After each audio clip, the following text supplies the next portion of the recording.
So this is the Surviving the Holiday Family Gatherings workshop. And I'm hoping that you are looking forward to the holidays coming up and getting excited about all of the opportunities that the holidays involve. And a lot of that has to do with family. So I encourage you, as if you're being welcomed into my home, the door is open. Come on in, make yourself comfortable, and let's sit around the table and have a little chat. So what is it exactly that brings you here today? I think there can be a number of things that are motivating you to watch this particular workshop. Family can be difficult, especially extended family. And perhaps that's an understatement. Now, I don't know the situation, obviously, of your family, but this is for a wide swath of people. Primarily, I think you'll find some advantages in this if you are an adult parent of child. I think if you are single, but are also involved in family gatherings, and if you are a grandparent and trying to get all of your children and their families together for the holidays. Really, basically, anyone with a family and a place to go for dinner, and a bit of hesitation, trepidation, fear, or perhaps dread about what lies ahead, because as you know, with family gatherings, some things can go wrong. So the topics that we're covering today, basically we'll talk about setting healthy boundaries. We're going to talk about dealing with difficult relatives. We're going to talk about guilt and avoiding the guilt trips that can oftentimes happen in families. We'll talk about some blended family dynamics, dealing with in-laws, dealing with adult sibling rivalry, and also some of the dimensions around grandparents and how grandparents oftentimes can be accused of playing favorites. And why are we talking about all this heavy-duty stuff with the holidays just coming up? Ultimately, the goal is that you're able to enjoy yourself and enjoy your family. It's supposed to be fun. We don't do this out of some sense of obligation, or at least we shouldn't. We should do it because these people are our blood and family, and that should be a good thing. So, moving on from that, I should give you a little bit of insight as far as who I am. My name is Alan Olson, and I am a marriage and family therapist and have been in practice for approximately 21 years at this point in time. And through the course of those years, oftentimes people will ask me, what is the do a lot more people come in for counseling around the holidays because I hear that the holidays is depressing for people? And traditionally, my response has been, well, really, no, not so much. It doesn't get that much busier. It's just the people I am kind of came in for to how am I going to survive the holidays and all these family gatherings that I have coming up. And that's one of the reasons that I've chosen to put together this workshop, is to be able to discuss that a little bit and some of the problems that I have helped people deal with through the years. So that's a little bit of my professional background. My personal background is that I'm an only child, and so I did not grow up with large family gatherings. Both of my parents had relatively small families themselves, and the relatives they had were somewhat distant. So I did not grow up with large, complicated family gatherings. Along with that, my mother died at age 12. So for the latter half of my childhood, it was just my father and I. And it was good. It was what it was. I think that's what we all have to deal with whatever situations we're born into. That's our family. And we need to adjust and adapt, but also to appreciate what we have and to recognize that what others have is going to be very different. You don't know what other families are dealing with because you only know yours. Essentially, my father passed away when I was 29. So as I've entered my own adulthood and married life, I've been blessed to kind of be adopted into my wife's family, and that has been a great experience. But I haven't had some of the dynamics of large families or competition for whose family do we go to over the holidays. But like I said, I have helped a lot of people with that. I guess the lesson that I would say is enjoy the people that you do have. They may be a challenge, but it can be lonely without them. So hopefully you can enjoy and appreciate the family that you have in your life. Okay, well, let's move forward and talk a little bit more about um, family. Before we get into that, a few disclaimers. So I'm just going to say on the front end, since I've said that I am a family therapist, this is presented as an informative and educational process. This is not therapy. It doesn't claim to be a replacement for therapy. If there are some really complicated and potentially harmful or destructive or abusive family dynamics going on, you may want to look into receiving some professional help in a one-on-one counseling situation or family counseling situation. This is not intended to be a replacement for that by any means. We are going to try to present some real solutions today, and we're going to try to be as specific as possible with a large audience that we're dealing with. And perhaps if you've got questions, feel free to forward those to me, and I'd be happy to try and answer those as we get to the end. So what is today's agenda? Basically, we're going to define some of the potential problems we can run into with family situations and extended family as they get together over the holidays. We're going to look at some broad solutions, but we're also going to introduce some mind frame and philosophy of how do I want to be approaching my family situations. We're going to look at some applications in specific situations and talk about some opportunities to go deeper if we need additional work. And then before we're done, we're going to have a little bit of time for some question and answers in case there are any questions that people may have. So, family gatherings over the holidays, a tradition that lives on through the ages, even when they are difficult. My question is it fun? Is it required? Or is it stressful? So where does it fall on the spectrum for you? Are these good times? Are you looking forward to it? Are you excited about the holidays and what's coming up? Is it kind of a medium thing? Is it required? Is it like, yeah, that's okay, I can go hang out with the family and that'll be okay. But if I'm just sitting at home watching the game by myself in my chair, that would be a good day too. Some people are pretty neutral about it. Or some people really have a lot of stress, a lot of dread about what is expected of them and how things are going to go. Perhaps you're in a place where you're dealing with several of those dimensions all kind of at the same time.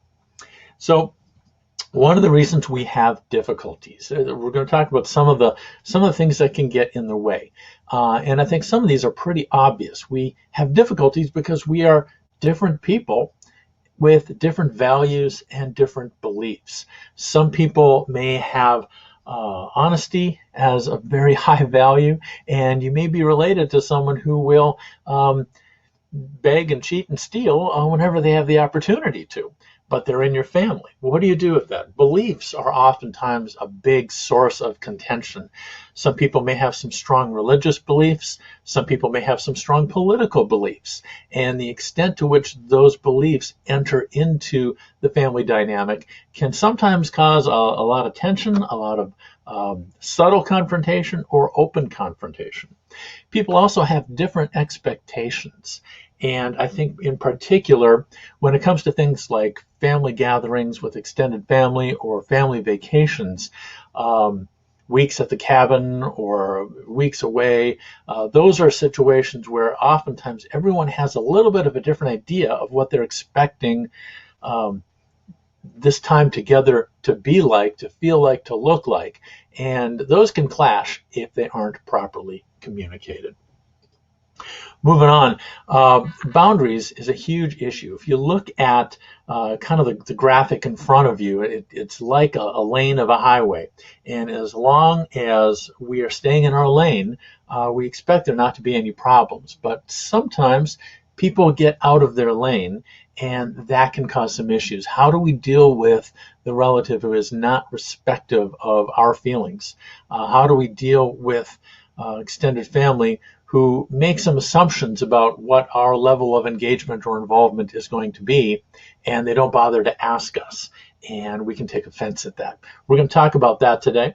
We're also going to talk about guilt. What are some of the things that can happen around guilt? Now, guilt is an emotion that is not a bad thing. It is there to provide a source of correction for us internally if we are being overly selfish or doing things that are more concerned about us and less concerned about others. Guilt can be healthy in that way. However, it can also be used by other people to manipulate and to influence behavior so that we do what other people want us to do. This can be done in guilt trips. It can be done in what I would call gift guilting, kind of the expectations that we're going to have gifts over the holidays. And if you don't have gifts at a certain level, or if you don't want to participate, then, well, shame on you. There can be success guilt. People can feel guilty when the rest of the family has kind of had mediocre success in life and your family's doing really, really well. You want to share those blessings, but you feel that there's resentment from other people. There can also be failure guilt, the sense that everyone else has made it and you haven't. And sometimes those disparities can be pronounced along financial basis. Sometimes it can happen around the children, the families that you're raising, or the occupations that you've gotten into. A lot of those things can make the whole family experience a lot less enjoyable than you would hope that it would be. So, your family, you may have, and this would deal with your family of origin. Sometimes there's sibling rivalry. Sometimes among your brothers and sisters, there are some carryovers from childhood that continue to kind of rub you in the wrong way. Sometimes the oldest child will feel this pressure on needing to be the responsible one. Sometimes the middle child will feel like they have to be the peacemaker and keep everyone happy all the time. And sometimes the youngest will feel as if they are always being treated as a child and never really allowed the respect of one who has grown up and is now an adult and an equal with the other siblings. You may struggle with in-laws. Of course, there's a lot of good jokes out there about how difficult it is to have in-laws, but oftentimes there can be difficult feelings and resentments going both ways with your spouse's family of origin or your children's choice of spouse. And that can cause a lot of tension, particularly if things have happened throughout the course of the year and you haven't taken the time to be healthy and resolve them before everyone finds themselves together saying grace around a big table of food. Blended families also are more and more, as divorces and remarriages become more prominent, creates a lot of difficulties, not only in the dynamics of trying to include new people in the family system, but in dealing with some of the tensions in, are you going to mom's house or are you going to dad's house, and can you be expected to make it to both of them? So those kind of dynamics are things that just add some cogs into the wheel and make it more difficult. Dealing with grandparents, and perhaps you are a grandparent and you're concerned about everyone coming and getting along, but some of the issues, and maybe you want to pay attention for this if you are, some of the issues with grandparents are that people will look at their parents and say, well, they don't play fair. They play favorites among us siblings. They play favorites with the grandkids.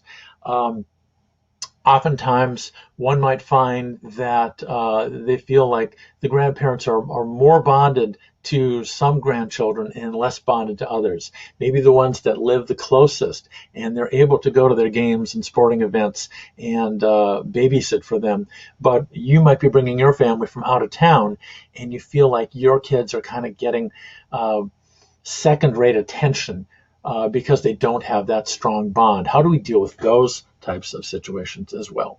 Well, we're going to hopefully transition and get into some of the solutions, or at least some general ideas of what we can do to try to address these situations and keep family gatherings fun.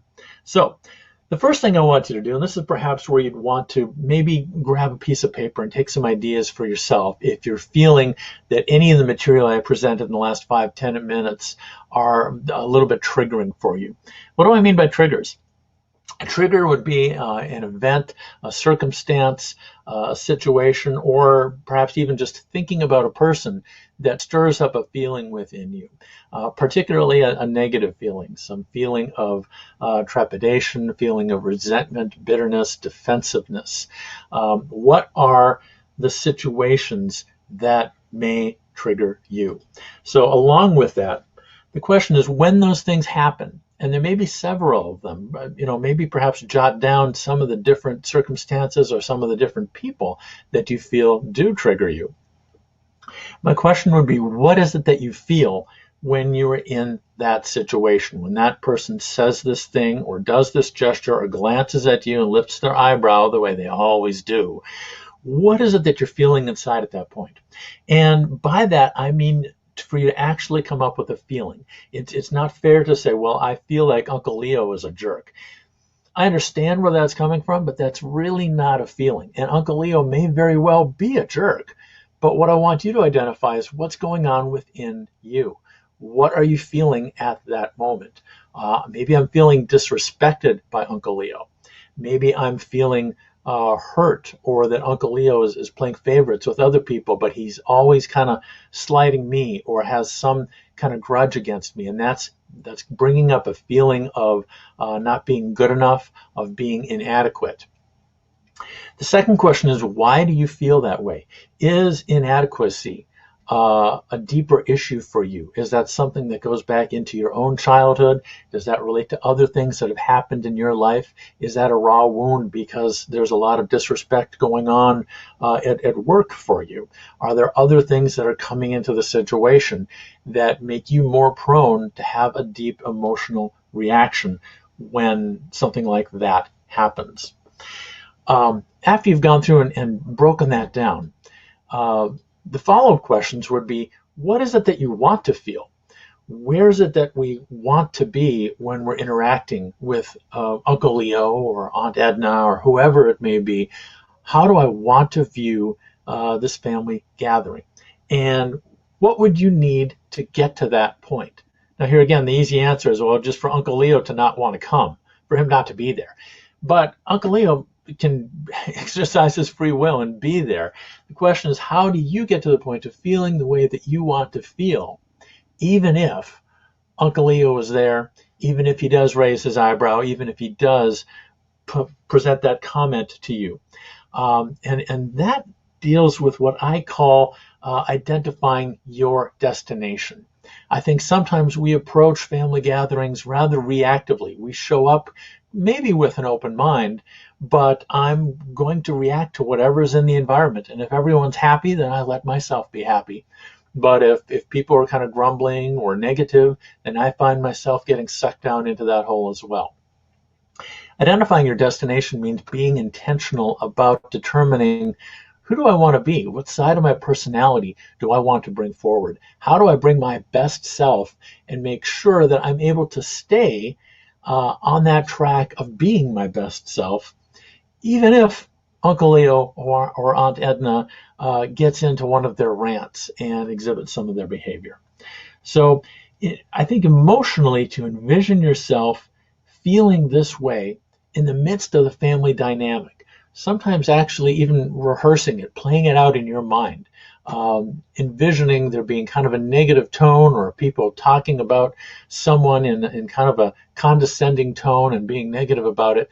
Who do you want to be? What kind of attitude, atmosphere, what kind of comments do you want to add to that so that you can maybe steer the course of that family interaction back to the positive, back to something that you would like it to be about? So we're going to talk about boundaries a little bit, and how do we set boundaries? How do we communicate boundaries? A lot of times people have grown up in families that have not had boundaries. Everyone was just given permission to do anything, say anything they want to anyone in any way, and that was acceptable, and the parents didn't step in and correct, and maybe that's not the family you're trying to raise. But you go back to your family of origin or your spouse's family of origin, and you find that people are just treating each other however they feel like it, and that's not okay. sometimes there's different expectations that can come into play. So basically, to look at what it is that I need to communicate in order to have healthy boundaries for me and for my nuclear family, about how we want to be treated, about what our expectations are, and about what we're hoping to get out of this interaction. If you are needing to split time between your parents and your spouse's parents, and you're going to your family first, then you need to let them know up front, perhaps a week or two in advance, look, we're only going to be able to be there for 3 hours, and then we're going to have to leave. And I want to make sure I'm communicating that clearly. I want to be communicating that, like I said, maybe a few weeks in advance, as soon as our plans are coming together, so that other people can have proper expectations. And I need to be communicating that often. Sometimes people will choose not to hear the part of the message that they don't want to hear. Well, honey, we want you to be there all day, so I'm just going to assume that you're going to want to stay with us all day. You may need to reiterate in subsequent phone calls or communications that, yeah, and as I said, we're leaving at 3:30, so I hope we can be all done with dinner before that point in time, because that's when we're going to have to leave. As you remember, we've said that in the past. Boundaries are challenging for a number of reasons. People don't want to hear them. People feel uncomfortable stating them, and people feel sometimes uncomfortable receiving them.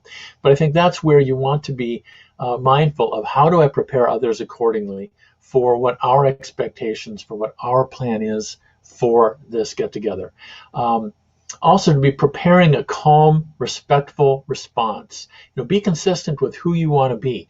If you want to treat others with respect and you want to be treated with respect, you may need to practice or rehearse some of these situations that come up that you would expect someone else to maybe try to insinuate a little bit of a guilt trip, and to have a response put in place that would essentially say, oh, yes, Mom, I know you want us to be there all day, and I feel so wanted by you, and we love spending that time with you as well. However, like I said, this is all the time we're going to be able to give today, and I hope you're able to appreciate us when we're there, and that we can make the most out of that time. Sometimes you need to think through those things because the moment gets so tense, or the way someone lays their guilt trip down on you comes across in a way that you didn't expect. And in the spur of the moment, we don't always come back saying things that are as calm or respectful. Prepare a response that honors you and your family, even if others don't. And I think I just gave an example of that. But to say, hey, we are needing to take care of ourselves, and in order for us to do that, these are the limitations that we're putting on this day. I hope you can appreciate that. I hope you can respect that. And I hope you can enjoy the time that we are choosing to spend with you. Finally, try to feel valued from within. If we're looking for our value, if we're looking for respect from other people, sometimes we're setting ourselves up. And I need to be able to make sure that my feelings are grounded by knowing that I'm valuing myself, I'm valuing my family, I'm trying to value as best I can my extended family, but I'm not going to necessarily expect them to value me the way I may hope that they do. That's sometimes wishing for a healthier family than we find ourselves in. Empathize. I think we need to be able to understand where someone else is coming from, particularly if we're setting some boundaries that we've never set before, and that may come across as being kind of cold and disconnected from people who are really wanting to spend time with us. Don't expect from other people what you're unwilling to give. So if you want people to understand you and where you're coming from and the boundaries you're setting, we have to acknowledge that they have feelings too. And I think for you to agree that you want to lead by example, that you want to have some empathy with them, be able to say to your in-laws, yes, I know you want to see the grandkids and you want to have them for the whole day and you want us to be there with you. But that's just not the way it works out.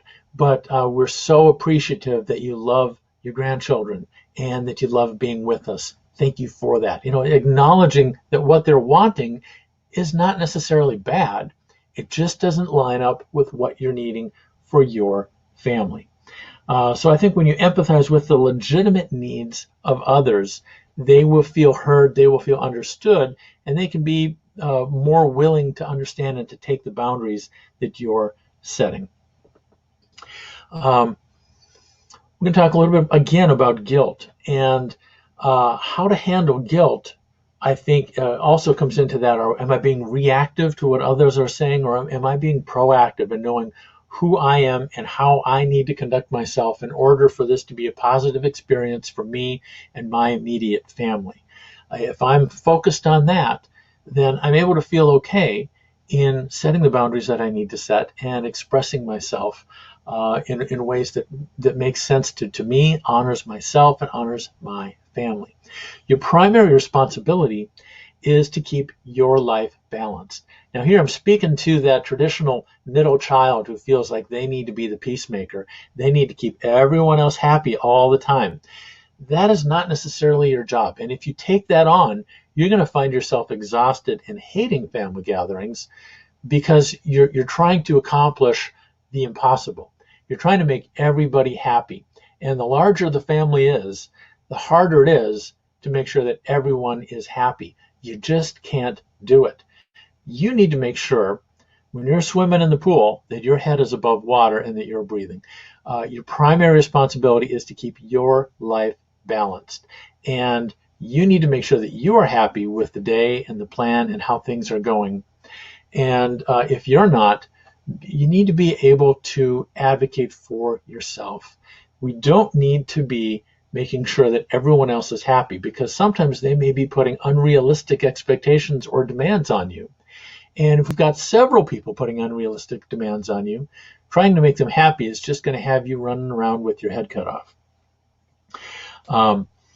So try to make sure that you are focused on what I need to do for me, what I need to do for my family, and any feelings that someone else has about me keeping my head above water and continuing to breathe. If they don't like that, then that's really their issue. And think of that about being in a swimming pool. And if someone is more concerned about standing on your shoulders so that they can breathe, and they're not concerned about your breathing, how do you want to respond to that? Do you want to just be complacent to that and allow them to shove you to the bottom of the pool? You need to stand up for yourself. That sometimes involves some levels of confrontation. But like I said, if we plan that out beforehand and I plan who I want to be, I can do that confrontation gently and calmly. I want to talk a little bit about what I would call the family circles. This is looking at as we're growing up, we are in a nuclear family. My mom, my dad, my brothers, and me, that is my circle. When I grow up and when I have a family of my own, my spouse becomes my new family circle, and everyone who is part of my family of origin is moving out to that second level. When we have our own family and our own children, there needs to be an understanding, this is my nuclear family now. You know, the Bible verse says, a man shall leave his parents and cleave to his wife. They become a new entity. And I think sometimes we look at these family gatherings and everyone's just this hodgepodge. You know, hey, we are the 18, and the 18 of us all move and act and breathe together. Well, that's not exactly true. It may be a large group of 18. That may be the large circle. But the smaller circles within that are my family, my brother's family, my sister's family. As we have an understanding of that, you have to look at where we draw some of these boundaries. We need to protect our family's well-being, and that means my nuclear family. And everyone else needs to understand, with respect to my family, they are now in that second ring, or perhaps in that third ring. And that's a position that some people will put some resistance up. The parents that don't really want to let go of their child, and they want to embrace their child's spouse, but they still want it to be known, this is our boy, this is our daughter, and what we say goes. When that's not true anymore, you need to assert that and be okay with that. And so I think there too is something that hopefully can be communicated outside of these family gatherings and be said at other times of the year to help draw those lines and let it be known we're going to do what's best for our family in these situations. And if you don't like it, then I'm sad. I want to have empathy for that, but I'm not going to bend. I'm not going to let my family be infiltrated and not do what's best for us in order to serve the bigger family.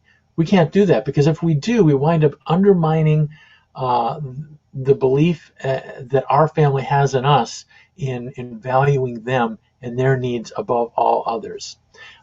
Trying to please your mom and your dad and not pleasing your wife is going to set a bad precedent that can eventually lead to putting a rift and a crack in your relationship that may break up your nuclear family.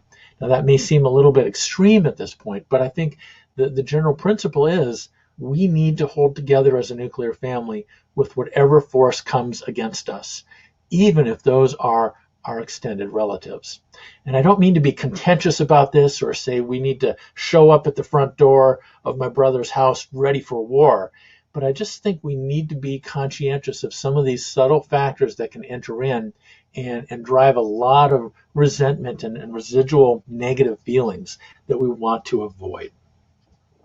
You want to know who you are, know what you want to be, and the message you want to deliver, and refuse to deviate from that person by becoming a person you will regret becoming later. If you are an assertive person in your family and in your church and in your community and in your job, but you find whenever you're around your parents and your siblings, you revert back to being that passive or that passive aggressive person that they expect you to be. You need to be prepared to bring the fullness of the personality that you've grown into that situation. They may not, in this family system, be really welcoming of those changes because they're content seeing you as being passive and going along with everything. But if that's not who you are, you need to be able to gently but firmly assert that. Know your core values, know what your personality is, and have a good imprint of that in case you find yourself kind of swept into the current during these family interactions and feel like you're being pulled away from that person. If you're becoming gossipy, if you're becoming contentious, if you're becoming complaining just because everyone else is, take a moment, take a deep breath, revisit who you are, and step back into that person. Sometimes we need to do that in the course of these family get-togethers. And finally, don't allow anyone to remove you from your values. If you want to be a person of honesty and integrity, then you need to maybe excuse yourself from those conversations that are starting to gossip about the family members who weren't able to make it. You don't maybe need to be self-righteous and try to correct them, but you maybe need to set the message that if this is what you're going to be talking about, then I'm going to go in the other room and watch the game with everyone else. Be assured of who you are and try to revisit that person. One of my analogies is talking about the relationship swimming pool. The relational swimming pool is the fact that everyone, think of it this way, every one of us has our own pool, and we invite other people to jump into that pool with us, and everyone we know is in some area of that pool. There is in this picture, which maybe isn't the best pool because I think it's all uniform depth, but in a traditional swimming pool, you can imagine the top of this pool being where you'd enter. It's kind of the shallow end. It's where people will splash around and just talk lighthearted stuff. This would be, we talk about the weather, we talk about our favorite sports teams, we talk about current events, but we don't really go too deep into things. As relationships deepen, they move kind of towards the middle of the pool, and we're talking a little more about feelings, a little more about hopes and dreams. And as we go into that deep end of the pool, the part where we can dive, there are things we can do in that part of the pool, and we go deep with people that we can't do in the shallow end. But we also may not feel safe wandering into that deep end of the pool with people who perhaps we don't trust are going to be there for us and have our back if we should happen to sink down to the bottom. We're not quite sure they're going to dive in after us. And so when we talk about relationships, we look at our friends, our coworkers, at being at various points of depth. And if we want to grow a relationship deeper, maybe we take a step or two closer towards the deeper end of the pool, and we see if they comply, if they're also opening up, if they're becoming more vulnerable. Well, that can be a good model when we're talking about friendships and building friendships. But I think there can be some expectations or some hopes that when we're dealing with family, when we're dealing with blood relatives, we should all be able to be in the deep end of the pool with each other, and we should all have each other's backs. And the sad truth of the matter is that's not necessarily the case. In order to understand where the safe swimming zones are with extended family, we need to really look objectively at them and say, well, just because you're my uncle, just because you're my nephew, just because you're my mom, doesn't mean that I can necessarily trust you with some of the facts of my life and know that you're not going to go share them to other people.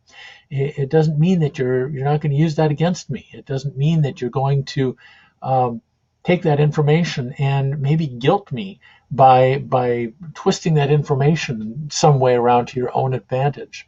The sad truth is that some people in families, particularly where there's some different levels of family dysfunction, we need to be able to say, hey, you're in my family. That's great. And I love getting together with you. But we need to be able to keep those people in the shallow end of our pool.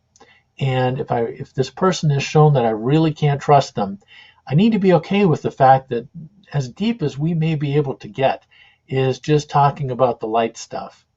And you may not be the person who is going to be there for me when I'm facing tragedy.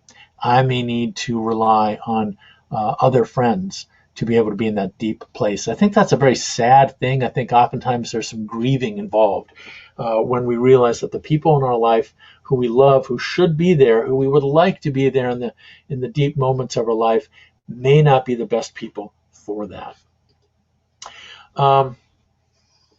Learn to breathe through it. I think when we get into situations and they get tense, to look at how can we do a reset.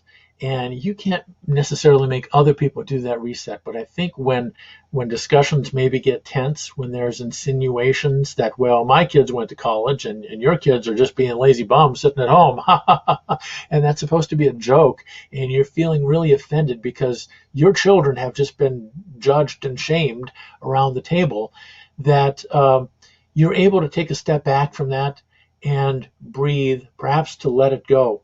Maybe you need to set a boundary. And maybe this is a hill worth fighting on, but maybe you just want to let that one go and reset yourself and remind yourself of that original imprint of what it is you wanted to get out of that family gathering. So certain breathing patterns can be helpful in that. And I think those are some things you can do between bites of turkey and mashed potatoes if the conversation is stirring up some of those triggering feelings for you, is to just sit quietly, maybe close your eyes and take a few deep breaths. Remind yourself that you want to be the positive one. You want to be the one who enjoys your family, and you're not going to get sucked into some of this dysfunctional patterns that maybe are all too familiar. Now, finally, and this is kind of in the emergency situation, in the case of emergency, to know when to pull the ripcord. And by that meaning, don't be afraid to cut it short. If you need to bail out of this gathering because it has become too caustic, too toxic for you, your spouse, or your children to be in, then sometimes we get to a point where I'm not going to allow myself to feel trapped in this any longer. I'm going to leave. But do it with style. Now, this is usually only used in cases where someone is being overtly offensive, perhaps verbally or even physically abusive. Maybe someone or a group of people are intoxicated and just not behaving the way that would be healthy. Or maybe someone is actually mentally ill and is going on some rant or behaving in a way that boundaries have been set. And they should know very well that if they behave this way again, you're going to need to leave. There again, if we can prepare people in advance, if we know some of these situations, sometimes these will come up when you least expect it, however. because we never know kind of the mix of what's going to happen. And if that happens, then here's some guidelines for that. Know when you're going to need to do it. Have a set of criteria. Talk that over with your spouse. If situations get to a certain point, then regardless of what anyone else says from that point, we're out of there. We're going to leave. But try not to let it escalate. Try to say, we're going to remain calm, and we're just going to announce that we're leaving. You don't need to point the finger. You don't need to pass the blame, at least not in that moment. Maybe those are things for processing days later. But you just need to announce, we're going to pack up our stuff and leave now. Try not to escalate it. Try not to get into arguments or debates about it. Just be very matter of fact. Try not to reveal raw emotion. At those moments, you're going to likely be very triggered. You're going to be very upset, and you're going to feel in your head some part of you wanting to tell someone off. And that is only going to lead to you needing to feel guilt for your actions and have other people pointing the finger at you, and wind up in you feeling like you need to apologize instead of the person who maybe started this whole thing. So try to commit to just keeping your raw emotion to yourself. Try not to blame other people. Try to show respect, and to just plain leave at that point. Hopefully things don't get to that point, but that, like I said, that's the in case of emergency situation that sometimes we need to deal with. Okay, so that gets pretty heavy. Ultimately, we want to enjoy the ride. We want to enjoy this time with family. And if we've got these expectations that, hey, we're going to get together and after the meal, we're going to watch the game, or we're going to play some games and get the board games out, or we're going to talk about old times, or we're going to bring old photos, make it what you want it to be, and just commit yourself to enjoying it. Try to have a good attitude. I think when people enter into family situations and there's a context of this always goes bad, there's kind of the self-fulfilling prophecy that just perpetuates itself year after year. You need to, at least for yourself, determine this one's going to be good. And I'm going to walk out saying that was a fun day with my family. I need to go into a situation saying I'm going to have joy in this situation as much as I can control it. And I'm going to return to that joy if people try to steal it away from me. So try to be remembering that desired state, and remember that it's your choice to go there, to return there, and to stay there. So perhaps there's some questions that you would have at this point in time, and there are a few questions that I've received and would like to spend a little bit of time talking about, because there are some specific situations that sometimes people have. One of them that I'm seeing here is, what do I do with a controlling mother-in-law? So that would be maybe one of the traditional stereotypes, is that the mother-in-law is trying to orchestrate everything and call all the shots, that as long as she's in control, then it can be a happy day. But woe be to the person who tries to do something against her plan. This could be the mother-in-law, this could be Aunt Edna, this could be your mom, it could be you, if you want to be humble enough. Family get-togethers are not about one person calling all the shots. Sometimes someone is the matriarch, the patriarch. They need to take the lead in some of these things.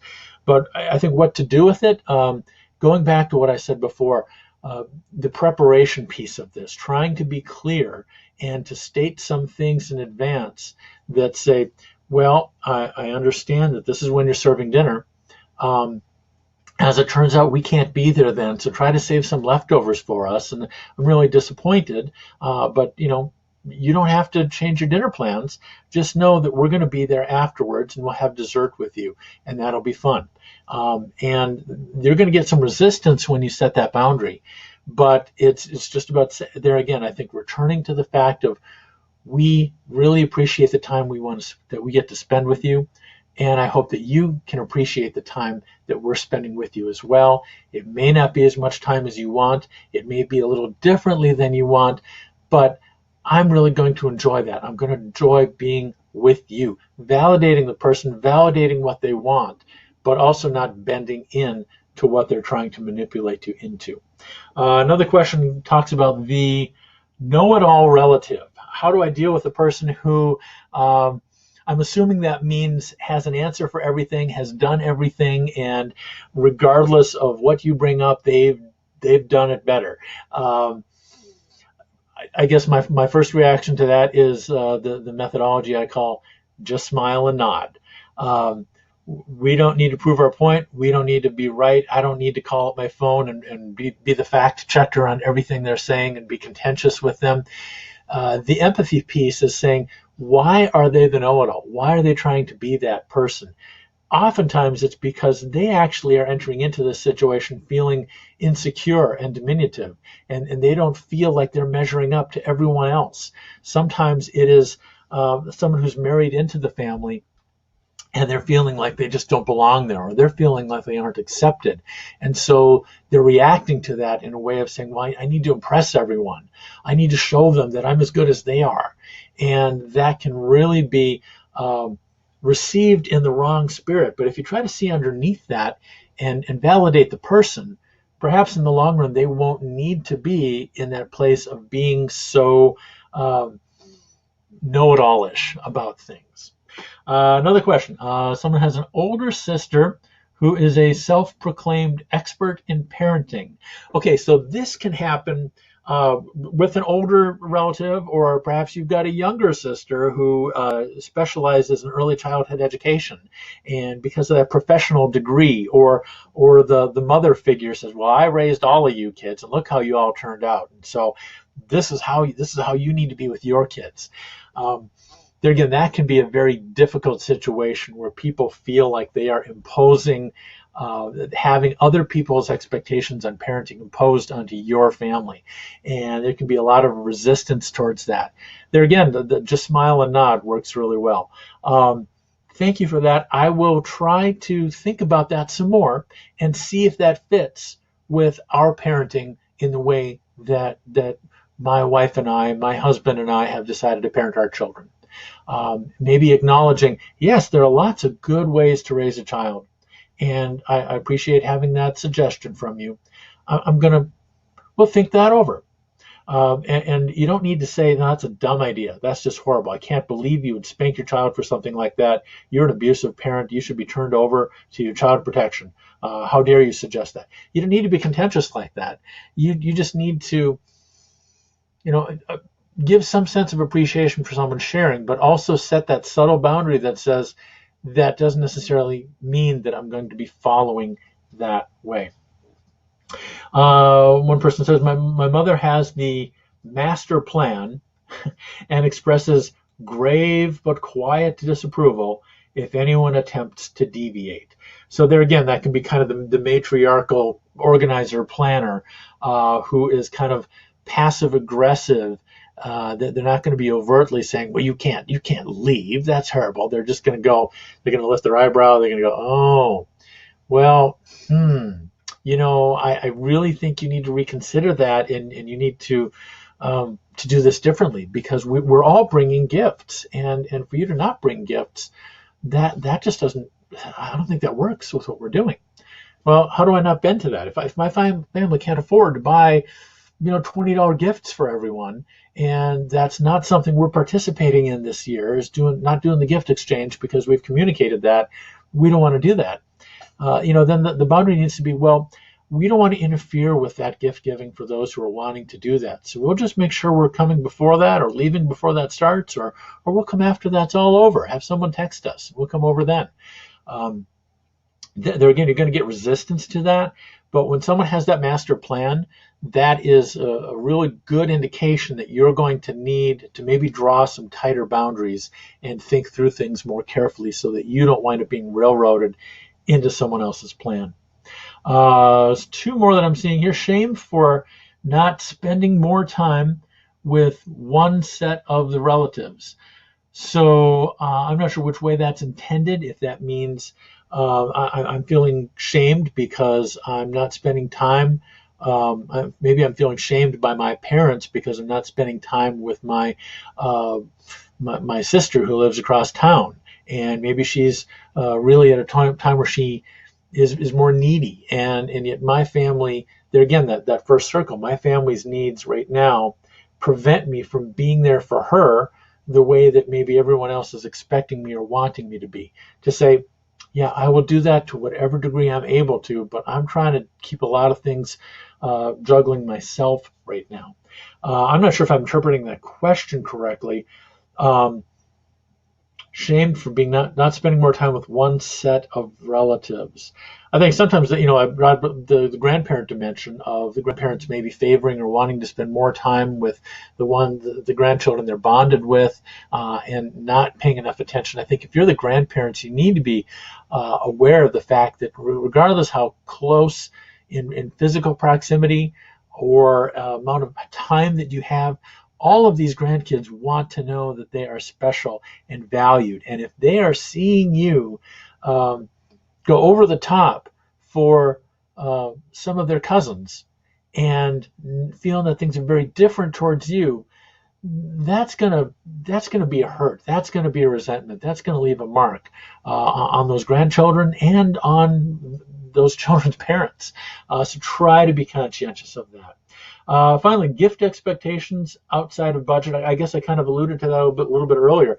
Sometimes we have these expectations that everyone's just going to share gifts with everyone else. And there again, I think being able to look at your budget, make sure that your family has a plan, saying this is what we're planning on doing.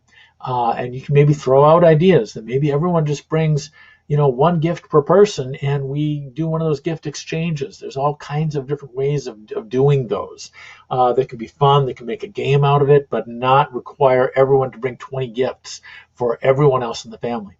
I think that communication in advance is the best way to approach this. And if the rest of the family's gone in a direction that you can't, just agree that there again, you need to know yourself, know what your family can do, be okay with that family circle, and say this is how we're participating, this is not how we're participating, and not have to feel guilt about doing the best that you can for your family to keep your head above water. So I'm not seeing any additional questions at this moment, so I think that kind of brings us to the point of getting kind of towards the end. Sometimes you may find that these situations are not necessarily the situations that your family's in, or things are a little trickier. The family dynamics are a little more dysfunctional. Maybe you need to be bringing yourself or your immediate family, or if possible, some of that extended family into a counseling agreement. I have offering, and that this is not necessarily the purpose of this workshop, but I do one-on-one coaching online with people, and you can see with my website below, or contact me directly through my email if you would like some additional contact with me in trying to help you process some of these trickier family dimensions. There again, online I only offer coaching services. This is not therapy. And if in the course of talking we decide that these are some deeper issues that maybe go back 10, 20, 30 years and maybe really need to be working through some wounds, that might be something that's better accomplished in a professional therapeutic relationship than just something we can do over the internet or over the phone. Finally, just wrapping it up, enjoy your family.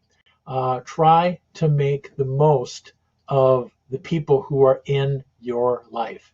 And I think we need to be able to have that focus of, I want to be filled with joy and celebrate the people who are in my life. I want to be able to appreciate the good times and the people that I get to spend with and see who I haven't seen for a long time, and really have the fullness of that experience. And I don't want to miss out on that. I don't want to be so stressed that I'm not appreciating these wonderful people in my life. Now, how do I enjoy the bad? Sometimes that takes a little more work, but sometimes we can just leave some of these interactions being thankful and grateful that some of these people we only need to see 2 or 3 times a year. And I say that a little tongue-in-cheek, but sometimes we need to appreciate the fact that, hey, this is my nuclear family, and as much as they can irritate me, boy, I'm glad I don't have to live with some of these other people. And maybe that makes the best of the situation. But ultimately, how do we take responsibility for our experience in these family gatherings. Well, that's what I have for you today, and that is the little guide that I try to present for surviving holiday family gatherings. I do hope that as we head into the holidays, with the gift exchanges and the gatherings and the meals, that there are times of joy and satisfaction in your family. That is what things are intended to be, and I hope that you can take ownership of your part in that, in making your family everything that they can be. Hope this has been enjoyable and helpful for you. If you are catching this on YouTube and you enjoy this content, feel free, and I would appreciate it if you'd hit the subscribe button or the like button to be made aware of other broadcasts and videos that may be in the same vein, if you have found this helpful. Hope that you have a great holidays and a wonderful day. Thanks.